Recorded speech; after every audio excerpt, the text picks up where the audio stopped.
F 단위는 뉴턴 사용한다고 했고, 힘이라는 거는 물체 모양이나 운동 상태를 변화시키는 원인이라고 했었죠. 그래서 힘이 만약에 작용을 안 했어. 그럼 운동 상태 변한다 안 변한다?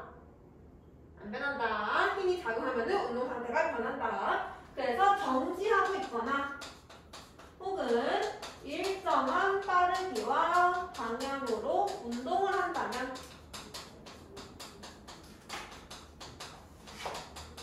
그러면 그 물체에 작용하고 있는 RJ이 0이다 라는 얘기였죠. RJ는 어떻게 구했어? 힘의 방향 똑같으면은 2개 더해주고 힘의 방향 반대면 2개 빼줘서 구해준다고 했었죠. 그래서 중력, 마찰력, 탄성력 3가지를 갖고요. 오늘은 부력을 볼 겁니다.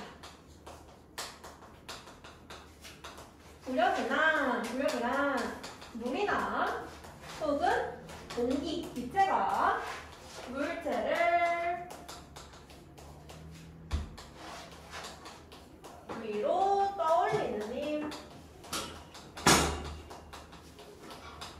우리가 물 속에 들어가면은 물 위에 떠오르죠. 풍선도 기체 속에 두면은 풍선이 위로 날아가지. 전부 다 부력의 영향을 받아서 그런 거고요. 자, 이렇게 통 안에 물을 담았어. 그리고 나서 물체를 담글 건데 물체를 반만 담그는 거와 물체를 아예 담그는 거는 부력의 차이가 있어요. 이때 부력의 방향은 물이 물체를 위로 떠올려야 되니까 부력은 위쪽 방향으로 작용을 할 거고요. 그리고 지금 얘한테 무슨 힘 또 있어? 힘 한 개 더 있죠? 아래쪽으로 작용하고 있는 중력도 있겠지. 중력과 부력이 같이 작용하고 있는 상태라고 보면 되고, 지금 보면은 물체가 물에 담가져 있는데 왼쪽 거는 절반만 담가져 있고 오른쪽 거는 전부 다 담가져 있어요. 이런 식으로 물에 들어갈 때 물에 잠긴 부피와 부력의 크기가 관련이 있어요. 물에 많이 잠길수록 물에 잠긴 부피가 클수록 부력은 당연히 커지겠죠. 누가 부력 더 커? 물에 잠긴 부피가 큰 거. 오른쪽에 있는 그림이 부력이 더 크다라고 보시면 되고요. 만약에 이 물체를 물에 잠그기 전에 내가 용수철 저울로 물체의 무게를 측정을 해본 거야. 그랬더니 얘 무게가 10N이 나왔대. 그리고 나서 물에 잠가봤어.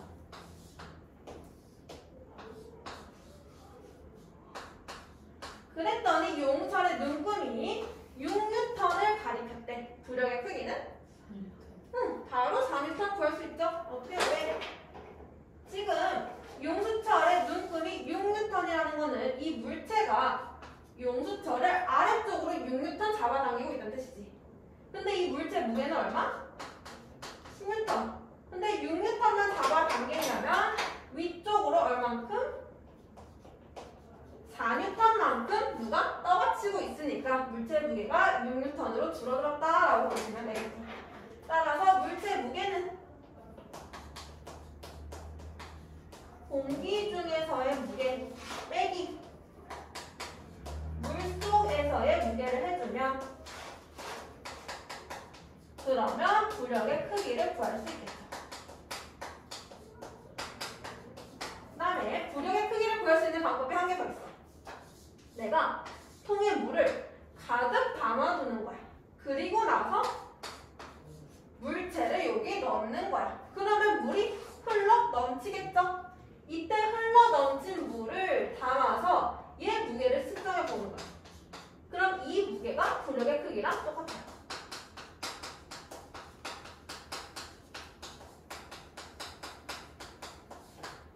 그래서 넘친 물의 무게나 혹은 공기 중에서의 물속에서 무게 뺀 값이나 전부 다 부력의 크기와 같다라고 보시면 되겠습니다. 하나도 안 했죠?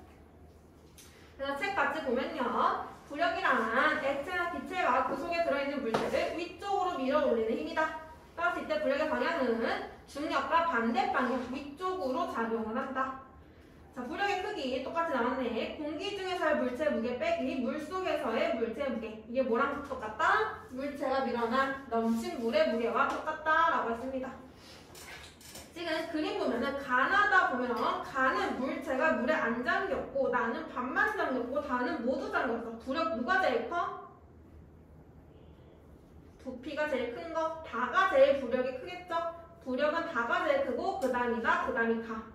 그럼 용수철의 눈금은 누가 제일 커야 돼?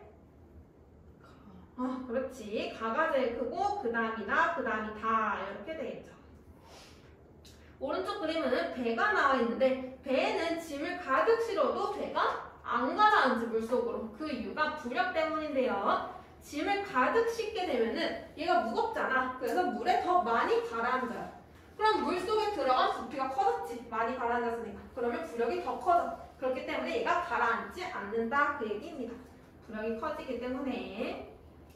자, 부력과 중력의 크기 비교. 열기구가 하늘로 올라간다. 지금 열기구에는 두 개의 힘이 작용해. 아래쪽으로 중력, 위쪽으로 부력. 근데 얘가 위로 올라간다는 거는 무슨 힘이 더 크다는 거야? 위로 올라가고 있으니까 위쪽으로 작용하는 힘이 더 크다는 얘기죠. 부력이 중력보다 크다는 얘기. 그 다음에 배가 물 위에 떠있다. 얘는 가라앉지도 않고 위로 올라가지도 않아. 그러면 얘한테 작용하는 알짜 힘이 0이라는 얘기. 따라서 부력과 중력이 똑같다라는 거고요. 쇠뭉치가 물속에 가라앉는다. 얘는 아래로 움직이네요. 아래로 운동하면 아래쪽에 힘이 더 큰 거. 중력이 부력보다 크다가 되겠죠.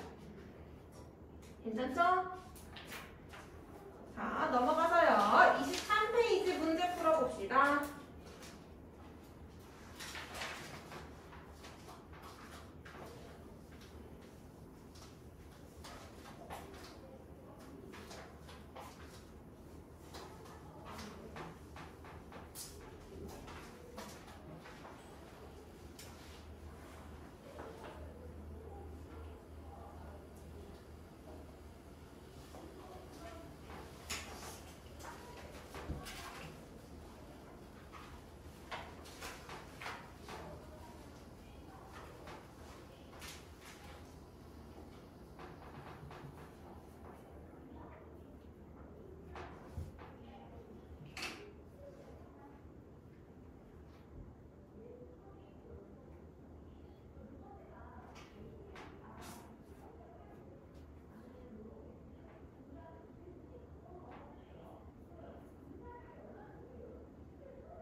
맞춰보겠습니다.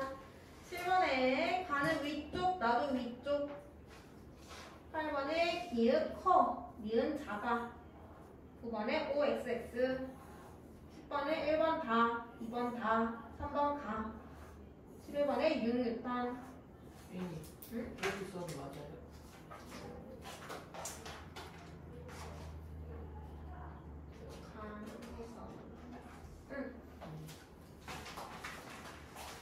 모르겠는 사람 넘어가 보겠습니다. 3강 빛은 넘어갈 거고요. 패스. 우리는 4강으로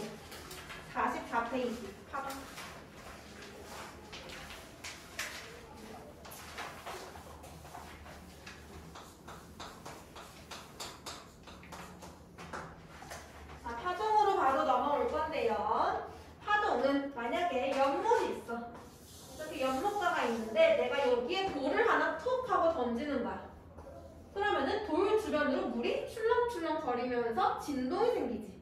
그거를 우리는 파동이라고 불러. 파동. 그래서 내가 돌을 던지면은 여기서부터 진동이 생기잖아.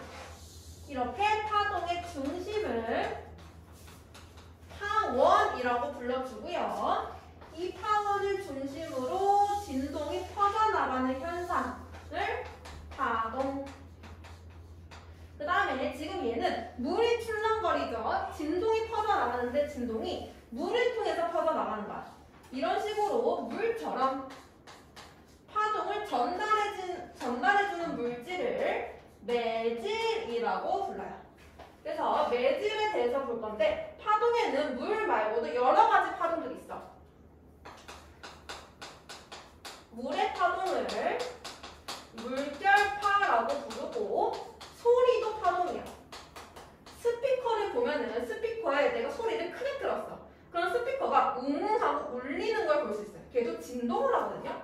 그래서 소리도 파동이고요. 소리의 파동을 음파라고 부르고 음파 중에서 사람이 들을 수 없는 소리가 있어. 사람이 들을 수 없는 거 엄청 높은 소리를 들을 수 없는데요. 그거를 초음파라고 부르죠. 돌고래가 내는 소리. 초음파. 그 다음에 빛.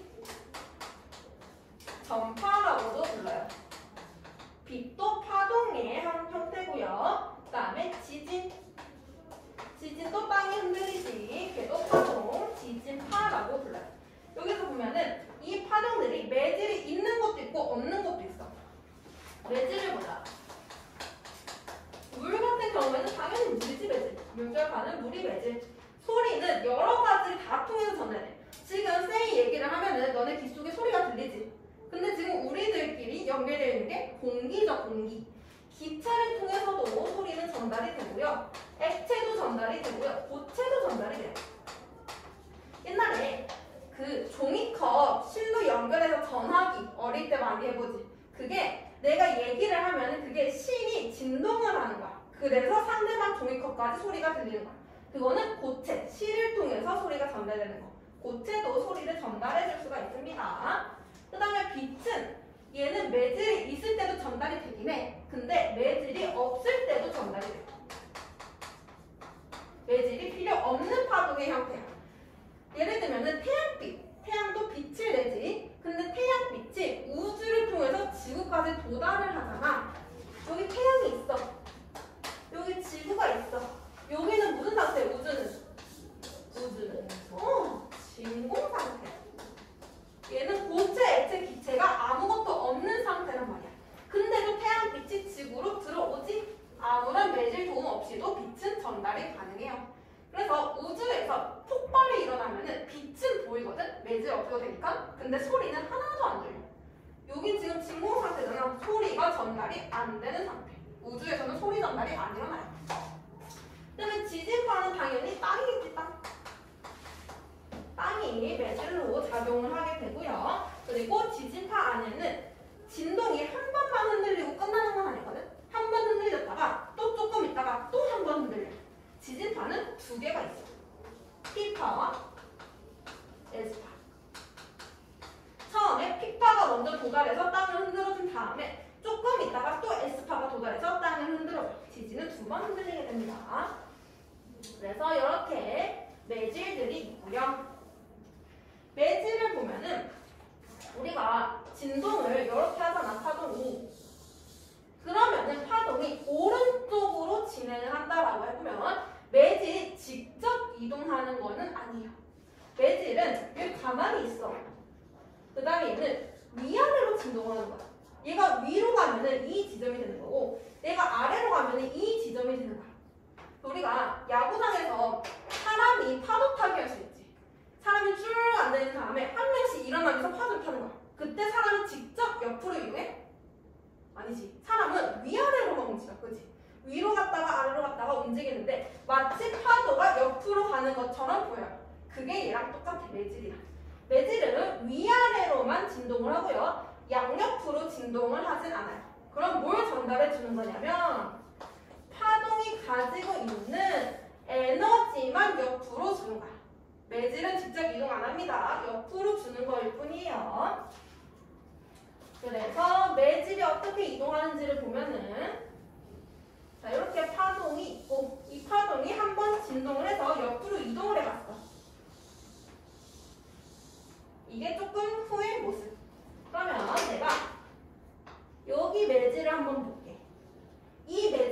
조금 있다 어떻게 진동하면 돼? 조금 있다가 이 모습이 될 거니까 위로 올라가 주면 돼. 이렇게 조금 있다 매질 모습. 여기 있는 매질을 조금 진동을 하면은 아래쪽으로 가야지. 이렇게. 그래서 매질이 어떻게 진동하는지 알고 싶으면 조금 후에 파동의 진행한 모습을 그린 다음에 매질이 위로 가는지 아래로 가는지 이렇게 해서 판단을 해주시면 됩니다. 자, 그래서 파동을 조금 더 자세하게 볼 건데요.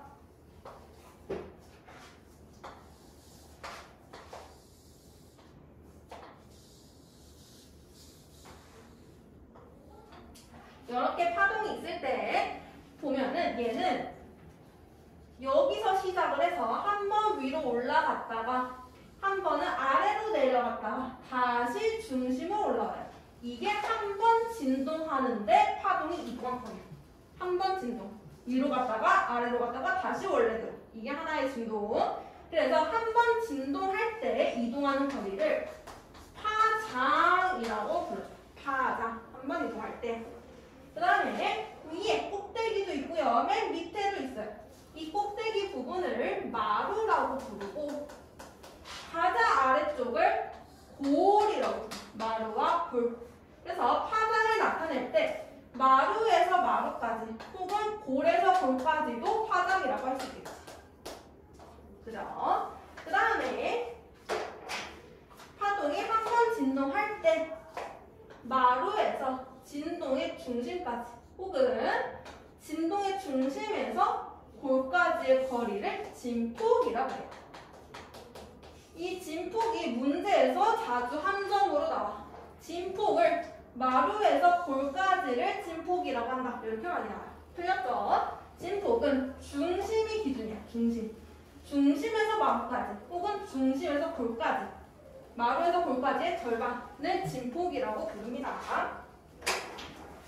그러면 파동이 진동을 하는데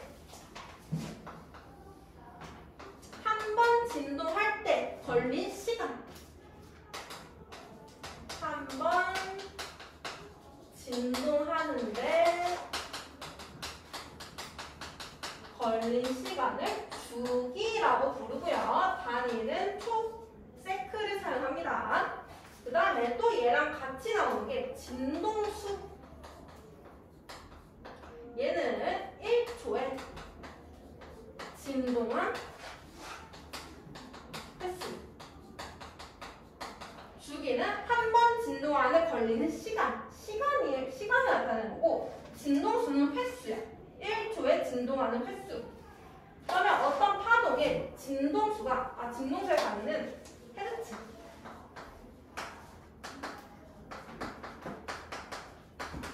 어떤 파동의 진동수가 50Hz. 그 말은 이꼴 얘는 1초에 50번 진동을 하는 뜻이죠. 난 이 파동의 주기를 구하고 싶은 거야. 주기. 그러면 얘는 한 번 진동하는 데는 몇 초 걸릴까? 1초에 50번을 진동해. 한 번 진동할 때는 얘를 나눠주면 되잖아. 50번 진동하는데 1초 걸렸어. 그럼 1초를 50으로 나눠주면 돼. 50분의 1초 걸리겠지. 지금 보니까 항상 진동수와 주기는 역수관계예요. 항상 진동수가 30이야. 그럼 주기는 30분의 1이야. 주기가 2초야. 그럼 진동수는 2분의 1이야. 항상 주기는 역수관계에 있어. 그래서 주기를 알고 있으면 진동수를 구할 수 있고, 진동수만 알고 있어도 주기를 구할 수 있어요. 항상 역수관계. 자, 그러면 다시 이 그래프로 넘어가 보면요. 그래프에서 내가 얘를 4칸으로 한번 나눠줄게.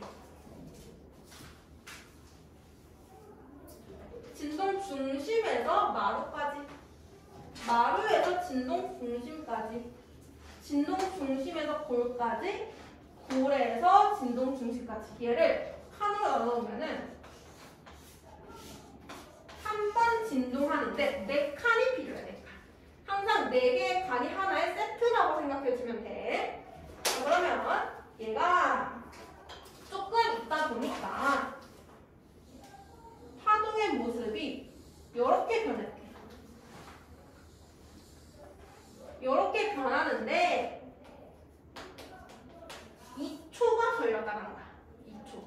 그리고 나서 주기와 진동수를 구해봐. 여기가.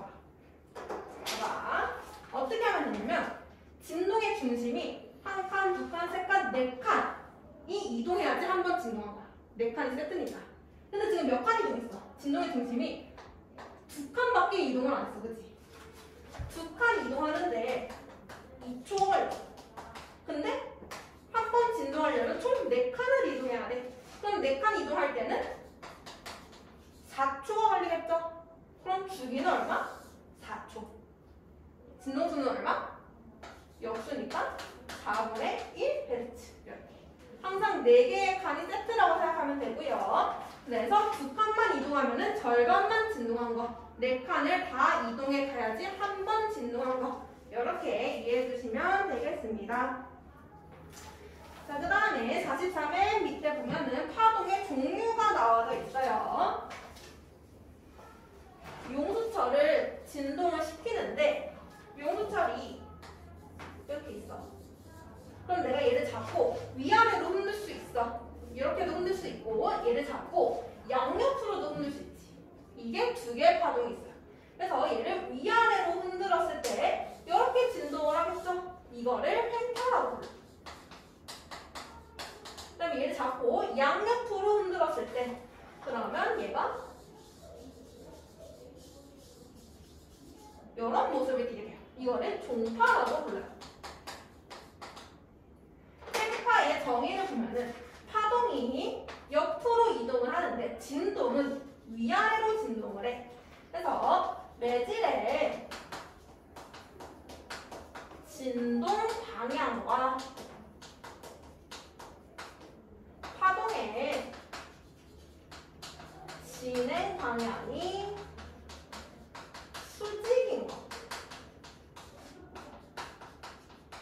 매질의 진동 방향은 이거, 파동의 진행 방향은 이거. 이거 두 개가 서로 수직인 거를 횡파라고 부르고요. 얘는 어때? 파동도 이렇게 움직이는데 진동도 양옆으로 하지. 매질의 진동 방향과 파동의 진행 방향이 나란한 거를 종파라고 불러요. 여기서는 얘네는 그림만 보면 딱 횡파인지 종파인지 알 수 있으니까 뭐가 중요하냐면 예시가 중요해요. 예시. 횡파의 예시랑 종파의 예시를 기억해놔야 되는데요. 종파는 두 개, 음파와 지진파 중에 P파. 딱 두 개가 속하고 나머지는 다 횡파야. 물결파도 있을 거고 지진파에 S파도 있을 거고 빛도 있을 거고 얘네들은 다 횡파. 그래서 예시를 잘 외워둬야 돼. 어떤 게 종파고 어떤 게 횡파인지 물어보면은 대답할 수 있어야 되겠습니다. 여기까지 이해됐어요? 오케이. 그러면은 46페이지 문제 풀어보고 넘어갑시다.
해봅시다.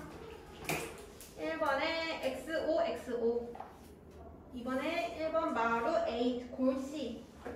2번에 5cm. 3번에 16cm.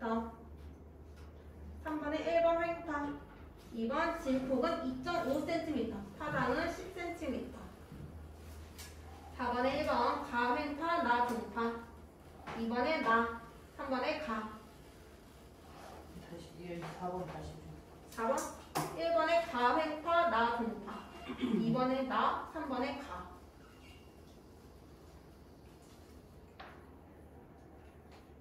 모르겠는 거.